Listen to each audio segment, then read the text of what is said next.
नमस्कार मित्रांनो, आपण आलेलो आहे एका नवीन आय-पी-ओच्या शोधामध्ये. तर छत्तीसगडच्या साईटवर आपण आलेलो आहे आणि बघतोय आपण तो मुक्का प्रोटीनचा आय-पी-ओ एक सध्या ओपन आहे. तर मुक्का प्रोटीनचा आय-पी-ओबद्दल थोडीफार आपण माहिती म्हणजे थोडीफार नाही, खूप सारी बघू. तर पहिली गोष्ट कंपनी काय काम करते ते बघू, नंतर बाकी सर्व.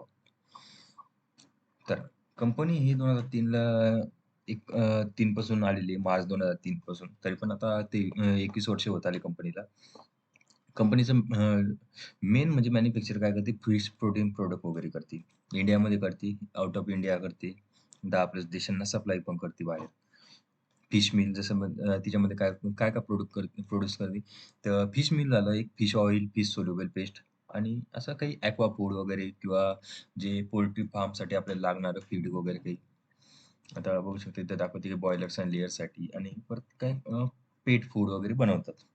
तर कंपनी चांगली आहे, काम करते ठीक आहे. 10 देशांना सप्लाय करते बाहेर. तर China, Indonesia, Malaysia, Myanmar, Philippines, China, Saudi Arabia असं देतात. तर कंपनी एक तर चांगलीच आहे. कंपनीला परत नाही का अवॉर्ड सध्या भेटलेला आहे. अ, अ, म्हणजे की बेस्ट परफॉर्म अवॉर्ड म्हणून अवॉर्ड पण भेटलेला आहे, की एम-ई-बी थ्रू त्याला. तर आपण बघू शकतो की कंपनीमध्ये एम्प्लॉयी 385 एम्प्लॉयी आणि त्याच्यामुळे व्हेरियस डिपार्टमेंट आहे. तर पहिली गोष्ट आपण बघू की प्रोडक्शन फॅसिलिटीज काय इंडियामध्ये टोटली 6 मध्ये आपण बघतो की 4 इन इंडिया आणि 2 आहे ओमनमध्ये वगैरे. हे तर झालं कंपनीबद्दल माहिती. तर आता आपण मग घेऊ फायनान्शियल. फायनान्शियलचं आता आपण बघितलं की त्या वेबसाईटवर आपल्याला दाखवते की 621 मध्ये 2021 मध्ये 609 करोडचा रेव्हेन्यू जनरेट केला. त्याच्यामध्ये 11 करोड प्रॉफिट होतं. नंतर 22 मध्ये 776 करोड. नंतर त्याच्यामध्ये 25 करोड प्रॉफिट. ठीक आहे. नंतर 23 मध्ये 1183 करोडचा रेव्हेन्यू जनरेट केला आणि त्याच्यामध्ये 47 करोडचा टोटल प्रॉफिट होता. ओके. तर आपण हे काही आता बघू नये कारण आता याच्यामध्ये डबल झालेलं असेल 612चं 1200 प्लस झालं असेल, 32चं 64 झालं असेल. तर हे ठीकच आहे. ते बघू शकतो आपण इथं की बॉरोइंग वगैरे. तर बॉरोइंग ही बघा दरवर्षी वाढताना दिसत आहे. सध्या आपल्यासाठी ठीक म्हणू शकतो तरी पण आता.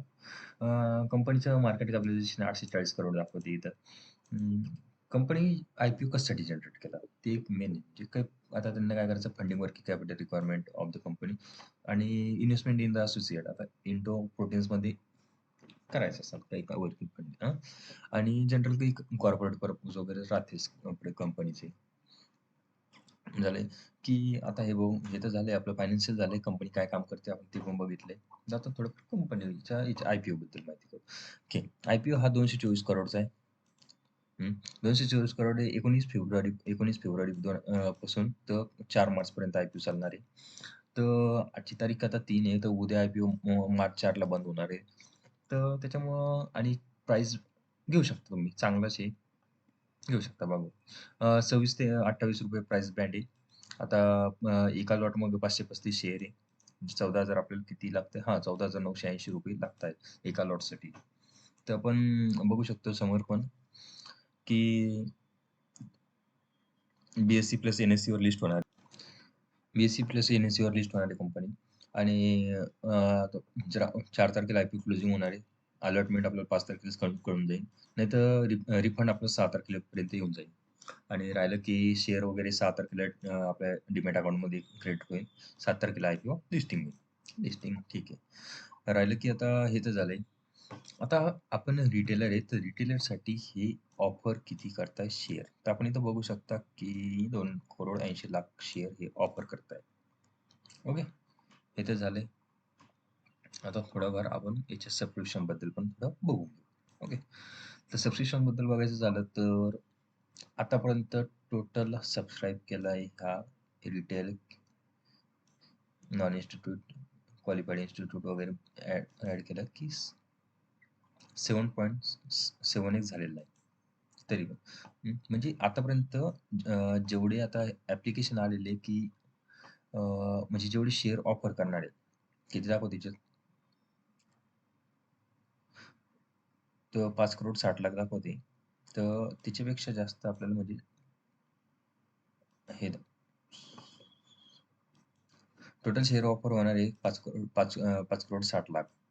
तर आपण बघू शकतो टोटल ॲप्लिकंट हे आतापर्यंत 4,82,051 म्हणजे 3.86 टाइम्स ॲप्लिकेशन आलेली. अ, 2 मार्चपर्यंत 2 मार्चपर्यंत 7x सबस्क्राईब झाला. तर उद्याच्या आता क्लोजिंग डेट आहे त्याच्यामुळे नाही का अजून सबस्क्राईब होऊ शकतो चांगल्या प्रकारे 50 प्लस जाऊ शकतो. हे चान्सेस आहे. तर इथं बघू शकतो आपण की 2,80,00,000 आपल्या रिटेलरसाठी शेअर ऑफर करणारी कंपनी. पण त्यासाठी ही किती आलेली बिडिंग किती आलेली तर 29 करोड आलेली आहे. 29 करोड म्हणजे डायरेक्ट 10x झालेली आहे. तर याच्यामध्ये आपलं कॉम्पिटिशन आहेच आता जिकडे-तिकडे बघू शकतो तर. त्याच्यामध्ये पण ठीक आहे. करा तुम्ही. जास्त जेवढं होईल तेवढं अप्लाय करा ट्राय करा. झालं तर ठीक आहे. रिटर्न वगैरे पण भेटूनच जाईल.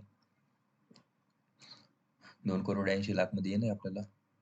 बाकी काही नाही. आता याच्यामध्ये आपण बघितलं तर सबस्क्रिप्शन बघितलंच आपण तर थोडंफार याच्याबद्दल जी-एम-पी बद्दल बघून घेऊ. जी-एम-पी बद्दल बघायचं झालं तर आता लास्ट जी-एम-पी दाखवते 25. ओके. 25 दाखवते. आता ही आतापर्यंतची मार्च 3 ची 6:30 पर्यंत दाखवते लास्ट अपडेट. तर याच्यामध्ये दाखवते की 25 दाखवते म्हणजे किती आपला 20 सॉरी हां. थोडं सकाळी जास्त दाखवत होते. आता थोडी कमी झाली जी-एम-पी.